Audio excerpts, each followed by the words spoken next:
Assalamualaikum warahmatullahi wabarakatuh. Perkenalkan, nama saya Wahid Al-Jufri. Pada kesempatan kali ini saya akan mencoba untuk menjabarkan ataupun menjelaskan rangkuman materi pertemuan 1 sampai 15 pada mata kuliah rekayasa perangkat lunak sistem informasi. Langsung saja masuk ke materi pada pertemuan pertama, yaitu adalah mengenai software development. Software development itu biasanya akan melakukan hal yang sama ketika mendapatkan persoalan sederhana yang membutuhkan solusi komputasi. Berpikir sejenak menghadap komputer dan kemudian mulai melakukan pengetikan baris kode demi kode. Tidak ada kertas yang memuat rancangan arsitektur dan algoritma secara rinci, karena semua rancangan itu ada di dalam kepala. Jadi software development itu adalah perancangan dan perancangan saat ingin membuat aplikasi atau software baru. Sebenarnya di sini jenis software atau market. Yang pertama software generic, perangkat lunak standar yang diproduksi oleh perusahaan pengembang dan dijual kepada pasar terbuka ke siapapun yang bisa membelinya, atau swing warped.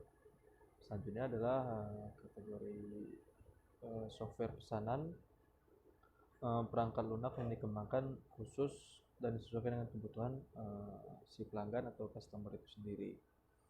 Selanjutnya jenis software platform. Ini adalah contohnya adalah software system, software real time, software bisnis, software teknik dan ilmu pengetahuan, software tertanam atau embedded software, software komputer personal, software kecerdasan buatan, dan software mobile. Selanjutnya jenis software berdasarkan lisensi, yaitu adalah contohnya adalah di sini terdapat ada beberapa jenis software berdasarkan lisensi. Yang pertama adalah open source software. Itu software yang source code-nya terbuka dan distribusikan dalam suatu format. Lisensi yang memungkinkan pihak lain secara bebas memperbanyak dan memodifikasi source code atau informasi yang ada di dalamnya. Hak cipta tetap ada, tapi lisensi memungkinkan orang lain untuk bebas menggunakan dan memodifikasi software tersebut. Jenis lisensi open source software ini sendiri adalah yang pertama itu adalah GNU atau General Public License atau disingkat dengan GPL. Selanjutnya adalah Apache lisensi, PSD lisensi, MIT lisensi, dan Mozilla Public lisensi. Selanjutnya di sini ada kategori selanjutnya yang tadi open source software. Selanjutnya ada proprietary software, software yang source kodenya tertutup dan didistribusikan dengan suatu format lisensi yang membatasi pihak lain untuk menggunakan, memperbanyak, dan memodifikasinya. Lisensi proprietary software memungkinkan orang lain untuk menggunakan software yang kita buat dengan diikuti penyerahan royalti atau uang atau pembayaran ke pemilik hak cipta dari software itu sendiri. Shareware dan freeware adalah proprietary software. Free for use belum tentu free for redistributed, atau jika diartikan dalam bahasa Indonesia itu gratis untuk menggunakan, tetapi belum tentu gratis untuk didistribusikan ulang atau dimodifikasi. Selanjutnya di sini adalah perangkat lunak berdasarkan jadi itulah tadi jenis-jenis software berdasarkan source-nya. Selanjutnya adalah perangkat lunak berdasarkan fungsionalnya. Yang pertama adalah perangkat lunak interfacing.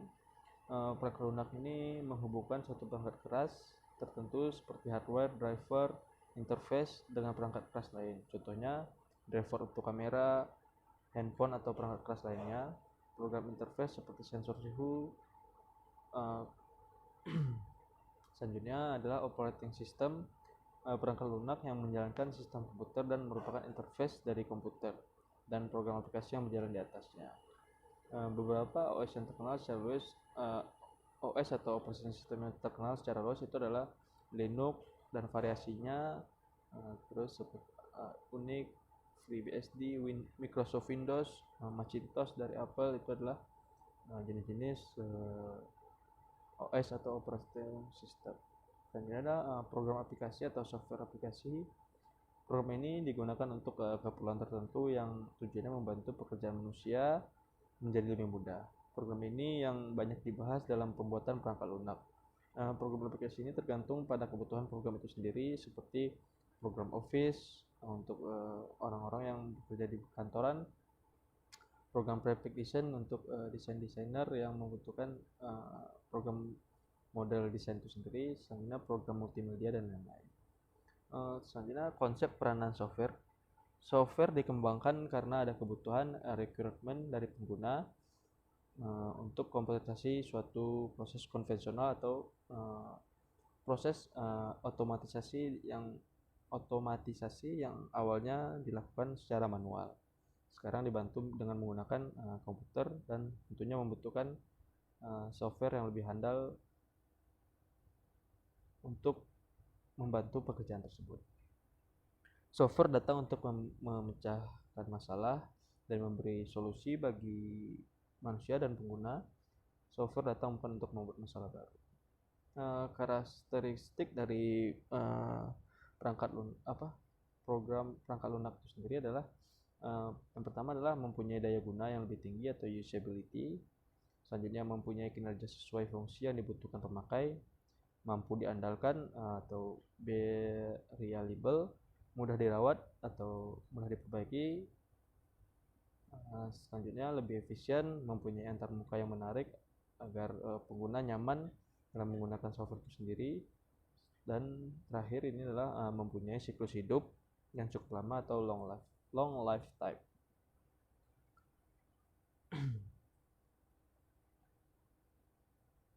Selanjutnya itu saja materi pada pertemuan pertama. Selanjutnya di pertemuan kedua kita masuk ke pertemuan kedua. Yang di sini dibahas adalah mengenai masih berhubungan dengan software karena kita memang belajar di mata kuliah rekayasa perangkat lunak. Tapi di sini kita membahas adalah apa itu software engineering. Software engineering adalah disiplin ilmu yang membahas semua aspek produksi perangkat lunak itu sendiri, mulai dari tahap awal spesifikasi sistem sampai pemeliharaan sistem setelah digunakan. Di sini perangkat lunak yang dibuat harus mampu untuk tepat waktu, tepat anggaran, meningkatkan kinerja, mengoperasikan prosedur sistem dengan benar. Mengapa disebut software engineering? Terminologi rekayasa perangkat lunak atau software engineering pertama kali digunakan pada sebuah international conference tentang software krisis pada tahun 1968. Krisis perangkat lunak merupakan akibat langsung dari lahirnya komputer generasi ketiga yang canggih pada saat itu. Perangkat lunak yang dihasilkan menjadi beberapa kali lebih besar dan kompleks.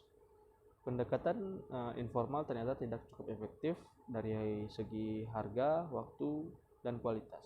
Dalam pengembangan perangkat lunak, biayanya hardware jatuh dan biaya perangkat lunak naik lebih cepat. Di sini dijabarkan perkembangan software itu sendiri. Yang pertama adalah generasi awal, batch orientation, custom software. Generasi kedua, multi user, real time, database, produk software. Tadi generasi ketiga, distributed system, low cost hardware atau di sini dijelaskan menggunakan bahasa Inggris semua ya. Selanjutnya perbedaan RPL dengan rekayasa sistem atau RS. Rekayasa sistem berkaitan dengan semua aspek dalam pembangunan sistem berbasis komputer termasuk hardware, rekayasa perangkat dan proses. RPL adalah bagian dari rekayasa sistem yang meliputi pembangunan perangkat lunak, infrastruktur kontrol, aplikasi dan database pada sistem. Apa saja atribut perangkat lunak yang baik? Itu adalah perangkat lunak yang baik harus memiliki yang pertama maintainability atau mudah dipelihara. Software harus berevolusi untuk memenuhi perubahan kebutuhan dari pengguna. Selanjutnya dependability dapat diandalkan. yaitu dalam artian itulah software tersebut harus dapat dipercaya. Selanjutnya efisiensi atau daya guna. Efisiensi dalam penggunaan sumber daya sistem, memori, hardware, dan listrik. Contohnya acceptability atau dapat diterima oleh pengguna atau user. Perangkat lunak harus diterima oleh pengguna sebagai rancang, ini harus bisa dimengerti, digunakan, dan kompatibel dengan lainnya. Selanjutnya, apa saja tantangan utama yang dihadapi RPL atau rekayasa perangkat lunak? Yang pertama adalah heterogeneity atau keberagaman. Mengembangkan teknik untuk membangun perangkat lunak yang dapat mengatasi perbedaan platform dan lingkungan eksekusi. Selanjutnya, delivery atau pengiriman atau penyampaian. Mengembangkan teknik yang mengakibatkan pengiriman perangkat lunak lebih cepat. Selanjutnya adalah trust atau kepercayaan. Jadi mengembangkan teknik untuk menjamin bahwa perangkat lunak dapat dipercaya oleh penggunanya. Jadi developer atau pengembang harus menghadapi ketiga hal tersebut dalam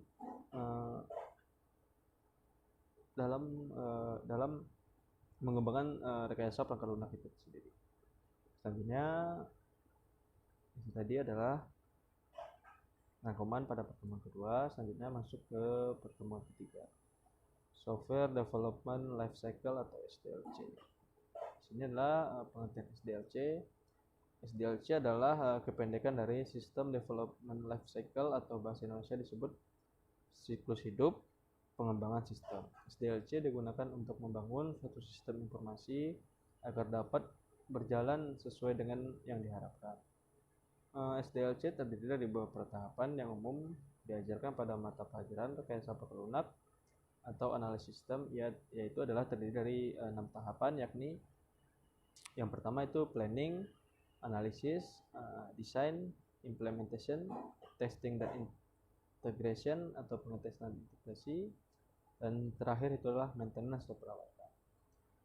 SDLC adalah siklus yang digunakan dalam pembuatan atau pengembangan sistem informasi yang bertujuan untuk menyelesaikan masalah secara efektif.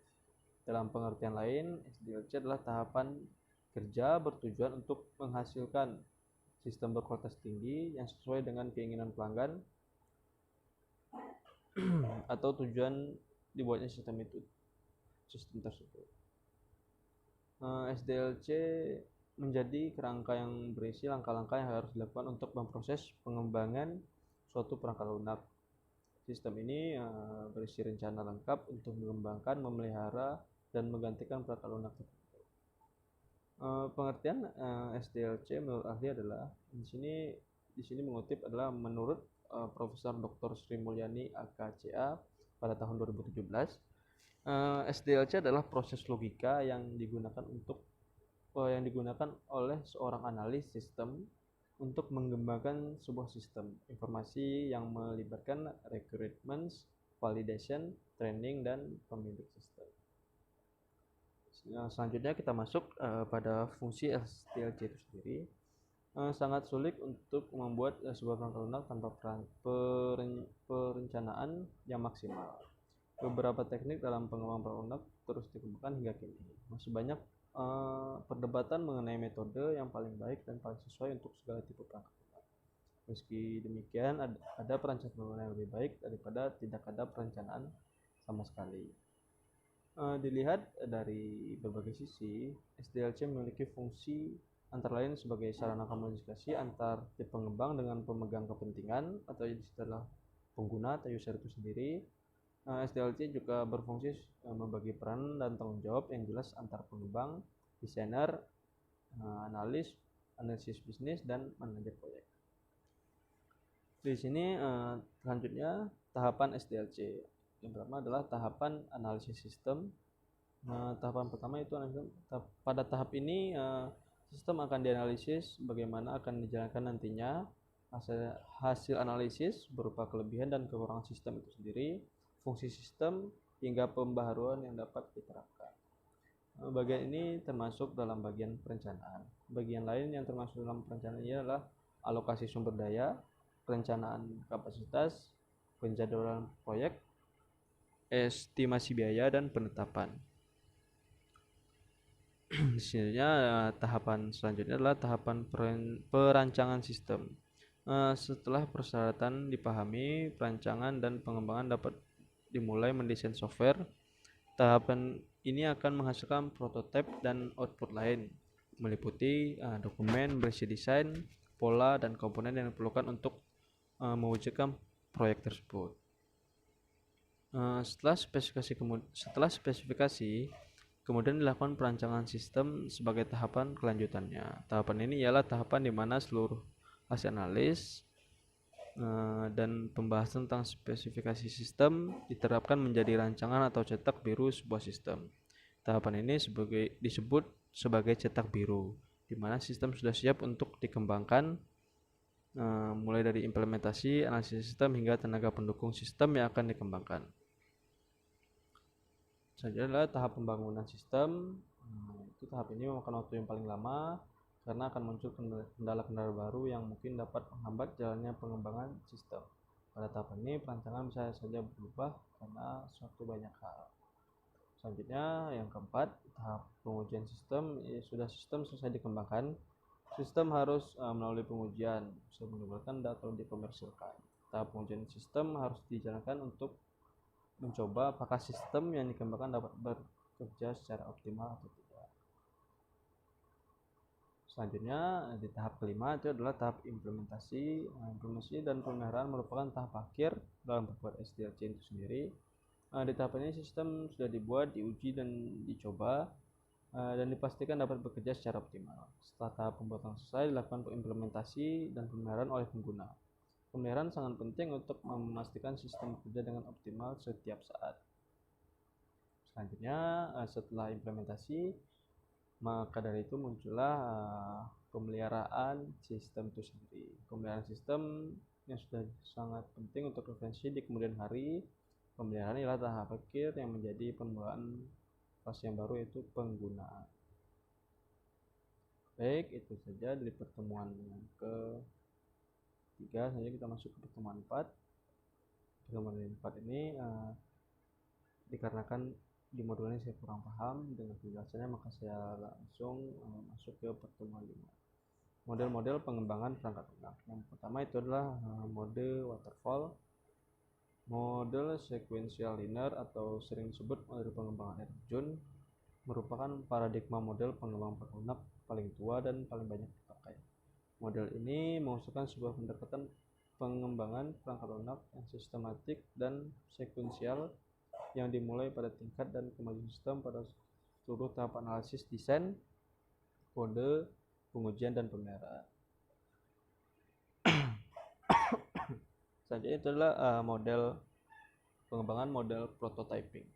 Metode prototype merupakan suatu paradigma baru dalam metode pengembangan perangkat lunak, di mana metode ini tidak dihasilkan sekedar evolusi dalam dunia pengembangan perangkat lunak, tapi juga merevolusi metode pengembangan perangkat lunak yang lama, yaitu sistem sekuensial yang biasa dikenal dengan nama SDLC atau Waterfall Development Model. Kemudian itu adalah model evolutionary. Model ini bersifat iteratif atau mengandung perulangan. Hasil prosesnya berupa produk yang makin lama makin lengkap sampai versi terlengkap dihasilkan sebagai produk akhir dari proses. Kemudian itu adalah model spiral. Model ini mengadaptasi dua model perangkat lunak, yaitu model prototyping dan pengulangannya, dan model waterfall dengan pengendalian dan sistematiknya. Kemudian itu adalah model pengembangan reuse based development atau rapid application development, atau disingkat dengan nama RAD. Adalah sebuah model proses pengembangan pengulangan sekuensial linear yang menekankan siklus pengembangan yang sangat pendek, kira-kira 60 sampai dengan 80. Model RAD ini merupakan sebuah adaptasi kecepatan tinggi dari model sequential linear, di mana perkembangan cepat dicapai dengan menggunakan pendekatan konstruksi berbasis komponen. Baik, itulah yang di pertemuan ke-5. Jadi pertemuan 6, software design perancangan perangkat lunak merupakan proses yang ulang mengartikan menjadi blueprint mengandung perangkat lunak Pressman. Tahapan pada saja di mana menjadi sebuah deskripsi sebagai pengembangan software atau software design principle adalah proses desain tidak boleh terjebak dalam tunnel vision. Desain harus dapat sesuai dengan model analisis. Desain tidak boleh reinvent atau the wheel. Desain harus meminimalkan jarak antar perangkat lunak dan masalah yang ada di nyata. Desain harus menunjukkan keseragaman dan terintegrasi dengan baik. Desain harus susun untuk mengakomodasi perubahan.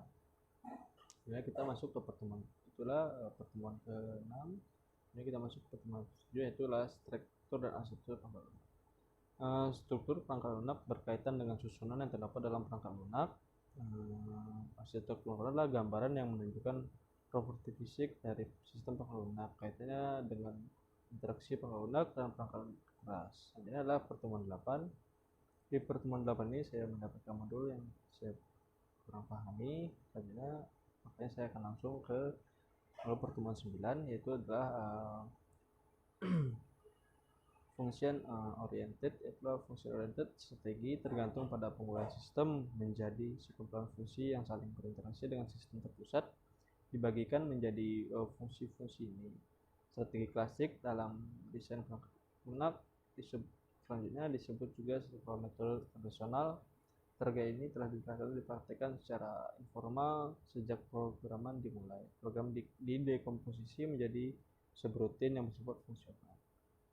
Ya, pertemuan 10 yaitu implementation basic concept, minimizing complexity. Dalam konstruksi perangkat lunak, meminimalisir kompleksitas jauh lebih ditambahkan daripada membuat kode yang pintar namun tidak mudah dipahami. Ini adalah anticipation change dalam melakukan konstruksi perangkat lunak. Antisipasi terhadap perubahan dilakukan oleh software engineer dengan membuat software dan extensible. Artinya perangkat lunak dapat ditingkatkan, di-upgrade tanpa mengganggu. Selanjutnya adalah construction for verification, adalah membangun perangkat lunak yang memberikan kemudahan untuk software engineer dan tester dan untuk mendeteksi kesalahan, termasuk mengikuti standar pengkodean, pengujian rumit, pengorganisasian kode untuk melakukan pengujian otomatis, dan membatasi penggunaan bahasa yang kompleks atau sulit dipahami. Jadi disitulah reuse berkaitan erat dengan penggunaan kembali, contoh libraries, modul, source code, dan sebagainya. Dalam konstruksi terdapat dua aspek yang terkait erat dengan konsep reuse, itulah konsep konstruksi untuk digunakan kembali, konstruksi dengan menggunakan kembali. Selanjutnya kita masuk ke pertemuan 11 itu adalah maintenance. Itu alasan dibutuhkan maintenance adalah yang pertama adalah memperbaiki kesalahan, yang kedua meningkatkan desain, yang ketiga peningkatan implementasi, yang keempat ada interaksi antar muka dengan perangkat lain, contoh mengakses API. Selanjutnya ada perubahan perangkat keras sehingga perangkat lunak perlu menyesuaikan. Selanjutnya migrasi perangkat lunak sebelum diubah. Ya, di sini ada perangkat-perangkat apa saja yang dibutuhkan dalam maintenance, itulah jika diistilahkan itulah software maintenance tool. Yang pertama yang dibutuhkan adalah program slicer, dapat memilih program yang terkena pengaruh perubahan. Terus selanjutnya adalah statistic analyzer, memberikan general view, pandangan umum dan ringkasan dari isi program. Selanjutnya adalah dynamic analyzer, atau membantu melacak jalur eksekusi dari program. Selanjutnya data flow analyzer, membantu melacak aliran data. Selanjutnya adalah cross reference, menghasilkan indeks komponen program. Selanjutnya dependency analyze, membantu menganalisis memahami hubungan timbal balik antar komponen suatu program. Ya, kita masuk ke pertemuan ke-12, itulah transaksi. Transaksi adalah eksekusi program user oleh DBMS, baik mengakses maupun memodifikasi data. Eksekusi dari program user dan transaksi merupakan kumpulan dari membaca dan menulis objek database. Sifat dari transaksi. Sebuah transaksi harus memenuhi properti ACID untuk menjaga data menjadi konkuren dan terjadi pada Electrical System, dan ini dilakukan oleh DBMS. Apa itu ACID? Yaitu adalah yang pertama atomicity. Atomicity adalah semua aksi dalam sebuah transaksi dilakukan atau tidak dilakukan sama sekali. Misalnya adalah yang C adalah konsistensi. Transaksi harus dipastikan berjalan sampai selesai dengan sendirinya dan meninggalkan database dalam kondisi yang konsisten. Selanjutnya itulah isolation. Saat sebuah transaksi melakukan modifikasi, data yang sedang dimodifikasi harus diisolasi dan dari transaksi lain agar tidak mengganggu proses transaksi data yang pertama. Jadi data hanya dapat diakses dalam kondisi sebelum modifikasi atau sesudah, tidak dapat diakses dalam keadaan intermediate atau digunakan. Selanjutnya adalah durability, daya tahan, memastikan bahwa hasil eksekusi atau keadaan data setelah dilakukan transaksi sampai selesai bertahan secara permanen. Saat terjadi kegagalan sistem atau crash, maka data akan berada pada kondisi terakhir atau dalam keadaan baik. Selanjutnya itulah pertemuan ke-13, software quality fundamental, software quality management process, dan software quality metrics. Selanjutnya pertemuan ke-14 itulah manajemen SCM. Selanjutnya di pertemuan ke-15 adalah software configuration management planning. Software management planning start during the early phases of project. The outcome of SCM planning phase is the software configuration management plan, which might be extended or revised during the rest of project. Baik, hanya itu saja yang saya dapatkan pada pertemuan ke-15. Sekian video penjelasan rangkuman pada mata kuliah rangkuman materi pertemuan 1 sampai dengan 15 pada mata kuliah Rekayasa Perangkat Lunak. Jika ada penjelasan dan kata-kata saya yang salah dan kurang berkenan, mohon dimaafkan. Assalamualaikum warahmatullahi wabarakatuh.